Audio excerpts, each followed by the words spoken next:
നമസ്കാരം. News on middle ഈസ്റ്റിലേക്ക് സ്വാഗതം. പ്രധാന വാർത്തകൾ. പ്രവാസികൾക്കുള്ള ക്ഷേമ പെൻഷൻ നിലവിൽ വന്നു. ഉദ്ഘാടനം നിർവഹിച്ചത് മുഖ്യമന്ത്രി. പെൻഷൻ തുക അപര്യാപ്തമെന്ന വിമർശം. സർക്കാർ വിഹിതം ഉറപ്പാക്കി കൂടുതൽ ഗുണകരമാക്കണമെന്ന് പ്രവാസികൾ. ഹജ്ജ് തീർത്ഥാടനത്തിനായി ഒരുക്കങ്ങൾ ഊർജിതം. മക്കയിലും പരിസരങ്ങളിലുമായി സുരക്ഷയ്ക്കായി വിന്യസിക്കുക 60,000 സൈനികരെ. മക്ക മുനിസിപ്പാലിറ്റിക്ക് കീഴിൽ മാത്രം 23,000-ലേറെ പേർ. അനധികൃത തീർത്ഥാടകരെ തടയാൻ വാഹന പരിശോധനയും കർശനമാക്കി. മസ്കത്തിൽ നിന്നുള്ള എയർ ഇന്ത്യ യാത്രക്കാർക്ക് കൊണ്ടുവരാവുന്ന ബാഗേജ് തൂക്കത്തിൽ വർധന. 40 കിലോ വരെ വിമാനത്തിൽ കൊണ്ടുവരാം. ആനുകൂല്യം ഈ മാസം 1 മുതൽ 30 വരെ. എയർ ഇന്ത്യ എക്സ്പ്രസിന്റെ ദോഹയിൽ ഓഫീസ് വീണ്ടും തുറക്കുന്നു. പ്രവർത്തനം തുടങ്ങുന്നത് ട്രാവൽ ഏജൻസിയുമായുള്ള ശീതസമരത്തെ തുടർന്ന് 3 മാസമായി അടച്ചിട്ടിരുന്ന ഓഫീസ്. വെസ്റ്റ് ബാങ്കിലെ ജൂത കുടിയേറ്റ പദ്ധതിക്കെതിരെ നിശ്ചിത വിമർശനവുമായി അറബ് ലോകം. ഇസ്രായേൽ ഫലസ്തീൻ സമാധാന നീക്കങ്ങൾ അട്ടിമറിക്കപ്പെടുമെന്ന് ഈജിപ്ത് അടക്കമുള്ള രാജ്യങ്ങൾ. ISIS തീവ്രവാദികളിൽ നിന്ന് കൂടുതൽ നഗരങ്ങൾ മോചിപ്പിച്ചെന്ന് ഇറാഖ് സേന. സുലൈമാൻ ബെക്ക് ഉൾപ്പെടെയുള്ള നഗരങ്ങൾ തിരിച്ചുപിടിച്ചു. ഇറാഖിന് സൈനിക വാഗ്ദാനം പ്രഖ്യാപിച്ച് ബ്രിട്ടനും രംഗത്ത്.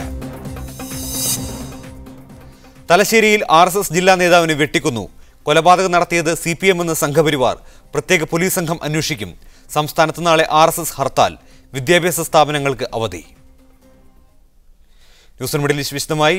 പ്രവാസികൾക്കുള്ള ക്ഷേമ പെൻഷൻ നിലവിൽ വന്നു. പ്രവാസി ക്ഷേമ ബോർഡ് നൽകുന്ന പെൻഷന്റെ ഉദ്ഘാടനം മുഖ്യമന്ത്രി ഉമ്മൻചാണ്ടി കോഴിക്കോട് നിർവഹിച്ചു. പ്രവാസികളുടെ കുടുംബങ്ങൾക്കുള്ള ചികിത്സാ സഹായവും ചടങ്ങിൽ വിതരണം ചെയ്തു. 2009 തുടങ്ങിയ പ്രവാസി പെൻഷൻ പദ്ധതിയിൽ അംഗങ്ങളായി ചേർന്ന 60 വയസ്സ് പൂർത്തിയായവർക്കും മുൻ പ്രവാസികൾക്കുമാണ് പെൻഷൻ വിതരണം ചെയ്തത്.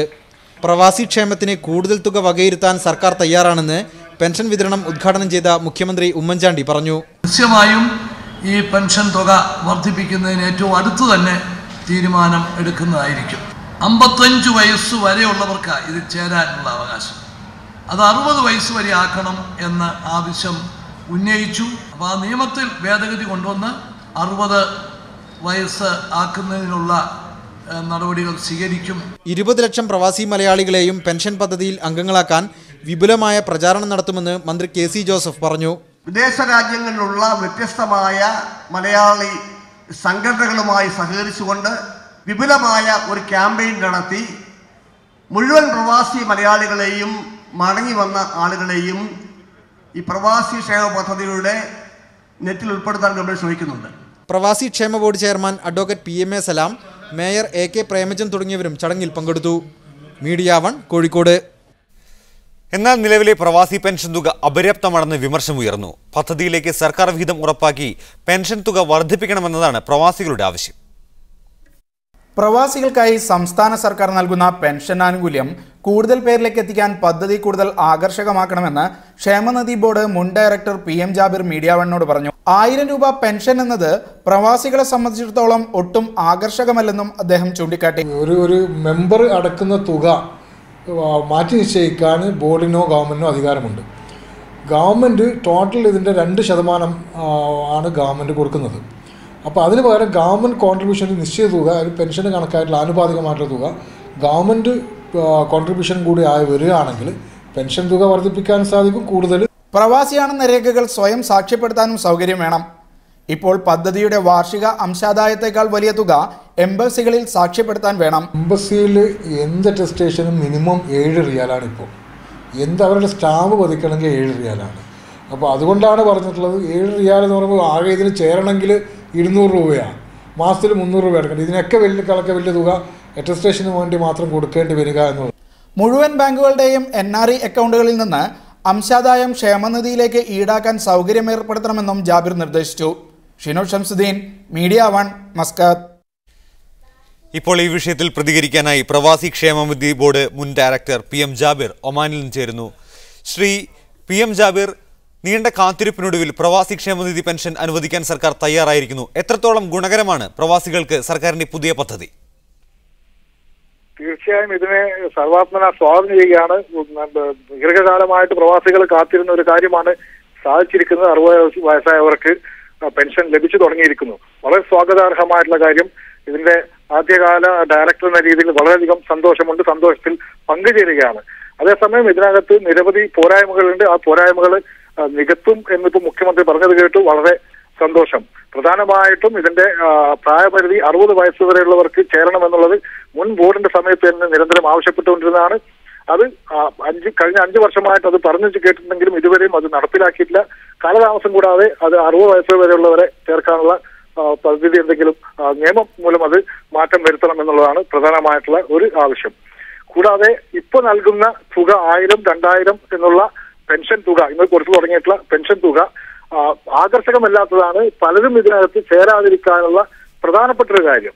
അതിന് വേണ്ടത് ഗവൺമെന്റിന്റെ കോൺട്രിബ്യൂഷനും കൂടെ ഇതിൽ വർദ്ധിപ്പിക്കുക എന്നുള്ള. ഇപ്പോ പെൻഷൻ മെമ്പർമാരുടെ പെൻഷൻ തുക അംശാദായം വർദ്ധിപ്പിക്കാനുള്ള അവകാശം ബോർഡിനുണ്ടെങ്കിലും ഗവൺമെന്റ് കോൺട്രിബ്യൂഷൻ വർദ്ധിപ്പിക്കാനുള്ള ഒരു നിർദ്ദേശം അതിനകത്തില്ല. ഗവൺമെന്റിന്റെ കോൺട്രിബ്യൂഷൻ കൂടെ വർദ്ധിപ്പിക്കുകയാണെങ്കിൽ പെൻഷൻ തുകയും വർദ്ധിപ്പിക്കാൻ സാധിക്കും. അതുവഴി ഇത് കൂടുതൽ ആകർഷമാക്കാനും കൂടുതൽ പേര് ഇതിനകത്ത് ചേർക്കാനും സാധിക്കും. ശ്രീ PM ജാബിർ, ദയവായി തുടരുക. ഇപ്പോൾ PMA സലാം MLA നമ്മോടൊപ്പം ടെലിഫോണിൽ ചേരുന്നു. ശ്രീ MLA, ഇപ്പോൾ ക്ഷേമനിധി നടപ്പാക്കാനുള്ള തീരുമാനത്തെ എല്ലാവരും സർവാത്മന സ്വാഗതം ചെയ്യുകയാണ്. പക്ഷേ പെൻഷൻ തുകയുടെ അപര്യാപ്തതയെക്കുറിച്ചാണ് വിമർശനം ഉയർന്നത്. സർക്കാരിന്റെ വിഹിതം വർദ്ധിപ്പിക്കണമെന്നും ആവശ്യം ഉയർന്നു. ഈ ഒരു കാര്യത്തിൽ അനുഭാവപൂർണ്ണമായിട്ടായിരിക്കുമോ സർക്കാരിന്റെ പ്രതികരണം? പെൻഷൻ ഇന്ന് കൊടുത്തു തുടങ്ങുന്നേ ഉള്ളൂ. കൊടുത്തു തുടങ്ങുമ്പോൾ അത് വർദ്ധിപ്പിക്കണം എന്നുള്ള ആവശ്യം ഉന്നയിക്കാൻ എല്ലാവർക്കും അവകാശമുണ്ട്. അതനുസരിച്ച് പലരും വർദ്ധിപ്പിക്കണം, ആകർഷകമല്ല തുക 500 രൂപ 1000 രൂപ എന്നൊക്കെ പറയുമ്പോൾ ഒരു പെൻഷൻ തുക തീരെ പോരാ എന്ന് പ്രത്യേകിച്ച് പ്രവാസികൾക്ക് തോന്നുന്ന ഒരവസ്ഥയുണ്ട്. തീർച്ചയായും അത് വർദ്ധിപ്പിക്കുന്നത് വളരെ നല്ലതാണ്. അത് കുറേയേറെ ആശ്വാസം നൽകുന്ന പ്രവണതയുമാണ്. പക്ഷെ അത് ഇന്ന് കൊടുത്തു തുടങ്ങുന്നേ ഉള്ളൂ. അതുകൊണ്ട് നമുക്ക് ആവശ്യം ഉന്നയിക്കാം. ഗവൺമെന്റ് അത്തരം അനുകൂലമായൊരു സമീപനം എടുക്കാം എന്ന് മുഖ്യമന്ത്രി ഇന്ന് തന്നെ ഉദ്ഘാടന പരിപാടിയിൽ വെച്ച് തന്നെ പ്രഖ്യാപിച്ചിട്ടുണ്ട്. അതുകൊണ്ട് നമുക്കത് വിശ്വാസത്തിനെടുത്ത് മുന്നോട്ട് പോകാം. ശ്രീ PMA സലാം, വളരെ വലിയൊരു കാര്യമാണ് സർക്കാരിന്റെ ഭാഗത്തു നിന്നുണ്ടായിരിക്കുന്നത്. പ്രവാസികളുടെ ക്ഷേമനിധി വർഷങ്ങളായിട്ടുള്ള ആവശ്യവുമായിരുന്നു. ഇനി ഈ കാര്യത്തിൽ എന്തൊക്കെ തുടർ നടപടികളാണ്, മറ്റെന്തെല്ലാം കാര്യങ്ങളാണ് ഇനി പ്രവാസി ക്ഷേമനിധി വെൽഫെയർ ബോർഡിന്റെ ഭാഗത്തു നിന്നും ഈ പ്രവാസികളുടെ ക്ഷേമത്തിനായി ഇനി ചെയ്യാൻ പോകുന്നത്? ആദ്യമായി ഇത് 2008 ഈ ആക്ട് വന്നത്. 2009 ബോർഡ് അധികാരത്തിൽ വരുന്നത്. അതുകൊണ്ട് തന്നെ ഒരു പുതിയ നിയമം ഉണ്ടാക്കി വന്നത് കൊണ്ട് തന്നെ പ്രാവർത്തികമാക്കി പ്രായോഗികവൽക്കരിക്കുമ്പോഴാണ് അതിലുള്ള ചില അപര്യാപ്തതകൾ ബോർഡിനും അതിന്റെ അംഗങ്ങൾക്കും ഒക്കെ ബോധ്യമായി വരുന്നത്. ചില ഭേദഗതികൾ നിയമത്തിൽ അനിവാര്യമാണ്. അത് ഗവൺമെന്റിന്റെ ശ്രദ്ധയിൽപ്പെടുത്തിയിട്ടുണ്ട്. ഇത്തരം ഒരു പദ്ധതിക്ക് രൂപം കൊടുത്തപ്പോൾ ഉണ്ടായ ഈ അപര്യാപ്തതകൾ പരിഹരിക്കാൻ സഹകരിക്കാം എന്ന് ഗവൺമെന്റ് സമ്മതിച്ചിട്ടുണ്ട്. അതിനനുസരിച്ച് ഇതിലെ ചില ഭേദഗതികൾ, പ്രത്യേകിച്ച് 55 വയസ്സ് വരെയുള്ളവർക്ക് ഇപ്പൊ ചേരാൻ പറ്റൂ, അത് 60 വയസ്സാക്കി വർദ്ധിപ്പിക്കുന്ന കാര്യമടക്കം ഗവൺമെന്റ് ശ്രദ്ധിച്ചു വരികയാണ്. ലോയില് അത് സംബന്ധിച്ച ഫയല് ലോയിലേക്ക് പോയിട്ടുണ്ട്. വിവിധ തലങ്ങളിൽ അത് സംബന്ധിച്ച് ചർച്ചകൾ നടന്നിട്ടുണ്ട്. അതുപോലുള്ള കുറച്ച് അധികം അപര്യാപ്തതകൾ, ഭേദഗതികൾ അനിവാര്യമായി വരുന്ന ഒരു ഘട്ടമാണ് പെൻഷൻ പദ്ധതികൾ. അതോടൊപ്പം തന്നെ ഇപ്പോൾ പ്രവാസികൾക്ക് ഇതിൽ ഏറ്റവും കൂടുതൽ അറിയാനുള്ള ഒരു താല്പര്യം, ഈ പ്രവാസി ക്ഷേമനിധിക്ക് അർഹനാകണമെങ്കിൽ എന്തെല്ലാം കാര്യങ്ങളാണ് അവർ ചെയ്യേണ്ടത്? ഏതൊക്കെ എത്തരത്തിലുള്ള നടപടിക്രമങ്ങളാണ് ഈ പെൻഷൻ പദ്ധതിയിൽ അംഗമാകാൻ ഒരു പ്രവാസി ചെയ്യേണ്ടത്? തീർച്ചയായും അവര് ആദ്യമായി അതിന്റെ അപേക്ഷ ഫില്ലപ്പ് ചെയ്ത് അപേക്ഷ പൂരിപ്പിച്ച് നൽകുക എന്നതാണ് അവർ ചെയ്യേണ്ടത്. വളരെ ലളിതമാണ് പരിപാടി. അപേക്ഷയോടൊപ്പം അവര് പ്രവാസിയാണ് എന്ന് തെളിയിക്കുന്നതിന് അവരുടെ പാസ്പോർട്ടിന്റെ ഫോട്ടോസ്റ്റാറ്റ് എടുത്ത് സ്വയം അറ്റസ്റ്റ് ചെയ്ത് കൊടുക്കണം. അതോടൊപ്പം രജിസ്ട്രേഷൻ ഫീസ് 200 രൂപ ഏതെങ്കിലും ബാങ്കിൽ അടച്ച് അതിന്റെ ചലാൻ റെസീറ്റോ DDയോ അതോടൊപ്പം സമർപ്പിക്കണം. അങ്ങനെ സമർപ്പിച്ചു കഴിഞ്ഞാൽ അവരെ മെമ്പർ അംഗമാക്കി സ്വീകരിക്കുകയും അവർക്ക് മാസം തോറും അംശാദായം അടക്കാനുള്ള കോൺട്രിബ്യൂഷൻ കാർഡ് എത്തിച്ചു കൊടുക്കുകയും ചെയ്യുന്നു. അത് കിട്ടിക്കഴിഞ്ഞാൽ 300 രൂപയാണ് ഇപ്പോൾ വിദേശത്തിരിക്കുന്നവർ മാസം തോറും കോൺട്രിബ്യൂട്ട് ചെയ്യേണ്ടത്. ഈ 300 രൂപ മാസത്തിലോ 3 മാസം കൂടുമ്പോഴോ 6 മാസം കൂടുമ്പോഴോ അവരുടെ സൗകര്യമനുസരിച്ച് ഒന്നിച്ച് അടയ്ക്കാനുള്ള സൗകര്യങ്ങളുണ്ട്. അത് അടയ്ക്കുക.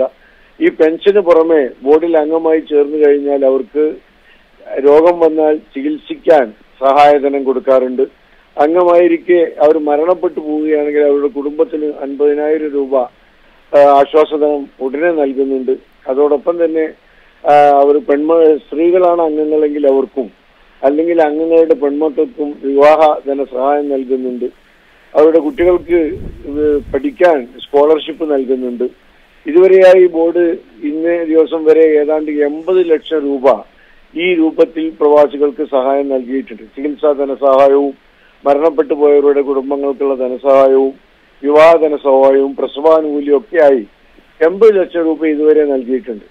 അതോടൊപ്പം തന്നെ 60 വയസ്സ് പൂർത്തിയാകുന്ന മുറയ്ക്ക് അവർക്ക് മാസം തോറും ഈ പെൻഷൻ ലഭ്യമാവുകയും ചെയ്യും. ഈ പേപ്പറുകൾ ഫോം പൂരിപ്പിച്ച് എവിടെയാണ് നൽകേണ്ടത്? എല്ലാ രാജ്യങ്ങളിലും ഇതിനുള്ള സൗകര്യമുണ്ടോ, അതോ ഇന്ത്യയിൽ മാത്രമാണോ, കേരളത്തിൽ മാത്രമാണോ നൽകാൻ സാധിക്കുക? വിദേശങ്ങളിലുള്ള പ്രവാസി സംഘടനകൾ, അതുപോലെ പ്രാദേശിക ഗ്രൂപ്പുകളൊക്കെ ഇത് ഒന്നിച്ച് പൂരിപ്പിച്ച് തിരുവനന്തപുരത്തെ ഓഫീസിലേക്കോ, കോഴിക്കോട്ടോ എറണാകുളത്തുമുള്ള റീജിയണൽ ഓഫീസിലേക്കോ, മലപ്പുറം കോട്ടക്കലുള്ള ലൈസൻസ് ഓഫീസിലേക്കോ അയക്കുകയാണ് പതിവ്. ഇവിടെയാണ് ഇത് സ്വീകരിക്കപ്പെടുന്നത്. ഫോം ഞങ്ങളുടെ സൈറ്റിൽ പോയാൽ ലഭ്യമാണ്. അത് ഡൗൺലോഡ് ചെയ്തെടുത്ത് ഫില്ലപ്പ് ചെയ്ത് അയച്ചാൽ മതി. അല്ലെങ്കിൽ ആവശ്യപ്പെടുന്ന ആളുകൾക്ക് ഞങ്ങൾ അയച്ചു കൊടുക്കാറുണ്ട്. നന്ദി ശ്രീ PM A സലാം. ഒപ്പം PM അബ്ദുൾ ജാബിർ ഈ അവസരത്തിൽ പ്രതികരിച്ചതിന്. മറ്റു വാർത്തകളിലേക്ക്. മസ്കത്തിൽ നിന്ന് എയർ ഇന്ത്യ വിമാനത്തിൽ ഇന്ത്യയിലേക്ക് യാത്ര ചെയ്യുന്നവർക്ക് ഇനി മുതൽ 40 കിലോ വരെ ബാഗേജ് കൊണ്ടുവരാം. ഇതുവരെ 30 കിലോ ആയിരുന്നു ബാഗേജ് പരിധി. ഈ മാസം 1 മുതൽ 30 വരെയാണ് ആനുകൂല്യം. ഡൽഹി, മുംബൈ, ചെന്നൈ, ഹൈദരാബാദ്, ബാംഗ്ലൂരു എന്നിവിടങ്ങളിലേക്കാണ് മസ്കത്തിൽ നിന്ന് എയർ ഇന്ത്യ നേരിട്ട് സർവീസ് നടത്തുന്നത്. കേരളത്തിലേക്ക് എയർ ഇന്ത്യ എക്സ്പ്രസ് ആണ് സർവീസ് നടത്തുന്നത് എന്നതിനാൽ മലയാളികൾക്ക് നേരിട്ട് ഇതിന്റെ ഗുണഫലം ലഭിക്കില്ല. അതേസമയം എയർ ഇന്ത്യ സർവീസുള്ള നഗരങ്ങളിൽ നിന്ന് കേരളത്തിലെ വിമാനത്താവളത്തിലേക്ക് കണക്ഷൻ ടിക്കറ്റ് എടുത്താൽ ബാഗേജ് ആനുകൂല്യം ലഭിക്കും. 40 കിലോ ബാഗേജിന് പുറമെ 7 കിലോ ഹാൻഡ് ബാഗേജും കൊണ്ടുപോകാം. അമിത ബാഗേജിന് കിലോയ്ക്ക് 4 റിയാൽ അധികം ഈടാക്കുന്ന സാഹചര്യത്തിൽ യാത്രക്കാർക്ക് 40 റിയാൽ അഥവാ 6000-ലധികം രൂപയുടെ നേട്ടമുണ്ടെന്ന് അധികൃതർ വാർത്താക്കുറിപ്പിൽ പറഞ്ഞു. മുതിർന്നവർക്ക് മാത്രമല്ല കുട്ടികൾക്കും 40 കിലോ ബാഗേജ് ആനുകൂല്യമുണ്ട്. Media 1, Muscat. എയർ ഇന്ത്യ എക്സ്പ്രസിന്റെ ദോഹയിൽ ഓഫീസ് വീണ്ടും തുറക്കുന്നു. ട്രാവൽ ഏജൻസിയും എയർ ഇന്ത്യയും തമ്മിലുള്ള ശീതസമരത്തെ തുടർന്ന് 3 മാസമായി ഓഫീസ് അടച്ചിട്ടിരിക്കുകയായിരുന്നു. ശക്തമായ സമ്മർദ്ദങ്ങൾക്കൊടുവിലാണ് ഓഫീസ് വീണ്ടും തുറക്കുന്നത്. എയർ ഇന്ത്യയുടെ ജനറൽ സെയിൽസ് ഏജൻസിയായിരുന്ന ദർവീഷ് ട്രാവൽസുമായുള്ള കരാർ അവസാനിപ്പിച്ചതിനെ തുടർന്നാണ് ദോഹ ഓഫീസ് പൂട്ടിയത്. പിന്നീട് കാനു ട്രാവൽസിലേക്ക് ഏജൻസി മാറ്റി. സിവിൽ ഏവിയേഷന്റെ ലൈസൻസോടെ 5 വർഷത്തെ പ്രവൃത്തി പരിചയം ഏജൻസി നടത്തിപ്പിന് ആവശ്യമാണ്. കാനു ട്രാവൽസിന് ഖത്തറിൽ ഈ യോഗ്യത ഉണ്ടായിരുന്നില്ല. അതിനാൽ പിന്നീട് വീണ്ടും ദർവീഷ് ട്രാവൽസിനെ തന്നെ എയർ ഇന്ത്യ അധികൃതർക്ക് സമീപിക്കേണ്ടി വന്നു. തങ്ങളുടെ നിബന്ധനകൾ പാലിക്കണമെന്ന ദർവീഷ് ഏജൻസിയുടെ ഡിമാൻഡ് എയർ ഇന്ത്യക്ക് സമ്മതിക്കേണ്ടിയും വന്നു. തുടർന്ന് ഏറെ നാളത്തെ ചർച്ചകൾക്കൊടുവിലാണ് ഇപ്പോൾ വീണ്ടും ഓഫീസ് തുറക്കുന്നത്. സന സിഗ്നലിന് സമീപം ദർവീഷ് ട്രാവൽസിന് തൊട്ടടുത്തായാണ് ഓഫീസ്. Media 1, Doha. കേരളത്തിൽ നിന്നുള്ള ഹജ്ജ് യാത്ര ഷെഡ്യൂൾ പ്രസിദ്ധീകരിച്ചു. സെപ്റ്റംബർ 14 മുതൽ 28 വരെയാണ് ഹാജിമാരുടെ യാത്ര. കോഴിക്കോട് നിന്നും 19 വിമാനങ്ങളിലായി സൗദി എയർലൈൻസാണ് തീർത്ഥാടകരെ കൊണ്ടുപോവുക. 4 ദിവസം 2 സർവീസുകൾ വീതമുണ്ടാകും. കേരളത്തിൽ നിന്ന് ഹജ്ജ് കമ്മിറ്റിക്ക് കീഴിൽ 6353 പേർക്കാണ് ഇതുവരെ ഹജ്ജിന് അവസരം ലഭിച്ചത്. ലക്ഷദ്വീപിൽ നിന്നുള്ള 33 പേരും കോഴിക്കോട് വഴിയാണ് യാത്ര ചെയ്യുക. കരിപ്പൂരിൽ നിന്നും ജിദ്ദ വഴി ഹജ്ജിനെത്തുന്ന തീർത്ഥാടകരുടെ മടക്കയാത്ര മദീന വഴിയായിരിക്കും. കുവൈത്തിൽ അനധികൃത ഹജ്ജ് ഏജൻസിക്കെതിരെയുള്ള നടപടികൾ ഊർജിതമാക്കി. ഔഖാഫിന്റെ അനുമതിയില്ലാതെ തീർത്ഥാടന സേവനം നടത്തിവന്ന 6 ഹംലകൾക്കെതിരെ അധികൃതർ നിയമ നടപടികൾ സ്വീകരിച്ചു. വിശുദ്ധ ഹജ്ജ് കർമ്മത്തിന് ദിവസങ്ങൾ ബാക്കിയിരിക്കെയാണ് ഹജ്ജ് ഹംലകളുടെ പ്രവർത്തനം സുതാര്യമാക്കാൻ അധികൃതർ നടപടി ശക്തമാക്കിയത്. ഔഖാഫ് ഇസ്ലാമിക കാര്യമന്ത്രാലയത്തിന്റെ അനുവാദത്തോടെയുള്ള ഹംലകൾക്ക് മാത്രമാണ് രാജ്യത്ത് പ്രവർത്തനാനുമതിയുള്ളതെങ്കിലും അംഗീകാരമില്ലാത്ത നിരവധി ഹംലകളും പ്രവർത്തിക്കുന്നതായി കണ്ടെത്തിയിരുന്നു. ഇതേ തുടർന്നാണ് പരിശോധനാ നടപടികൾ കർശനമാക്കിയത്. ഔഖാഫ് ഇസ്ലാമിക കാര്യ വകുപ്പിന്റെ ചുമതലയുള്ള ആഭ്യന്തരമന്ത്രി ഷെയ്ഖ് മുഹമ്മദ് അൽ ഖാലിദ് അൽ സുബാഹിന്റെ നിർദ്ദേശപ്രകാരം രഹസ്യാന്വേഷണ വിഭാഗം നടത്തിയ റെയ്ഡിലാണ് ലൈസൻസില്ലാതെ ഹജ്ജ് സേവനങ്ങൾ നൽകിവന്ന 6ഓളം സ്ഥാപനങ്ങൾക്കെതിരെ നടപടിയുണ്ടായത്. മെച്ചപ്പെട്ട താമസവും മറ്റ് യാത്രാ സൗകര്യങ്ങളും വാഗ്ദാനം നൽകുകയും എന്നാൽ യാത്രാരേഖകൾ ശരിയാക്കുന്നതിൽ മാത്രം സേവനം പരിമിതപ്പെടുത്തുകയും ചെയ്യുക എന്നതായിരുന്നു ഇത്തരം ഹംലകളുടെ രീതി. അതോടൊപ്പം ക്രമക്കേടുകൾ കണ്ടെത്തിയതിനെ തുടർന്ന് നേരത്തെ അടച്ചുപൂട്ടിയ ചില ഗ്രൂപ്പുകളും സേവനങ്ങളിൽ ഏർപ്പെട്ടതായി കണ്ടെത്തിയിട്ടുണ്ട്. മികച്ച സേവനങ്ങൾ വാഗ്ദാനം ചെയ്തുകൊണ്ട് സോഷ്യൽ മീഡിയകളിൽ വരുന്ന പരസ്യങ്ങൾക്കെതിരെ ജാഗ്രത പാലിക്കണമെന്നും അധികൃതർ ആവശ്യപ്പെട്ടു. Media 1, Kuwait city.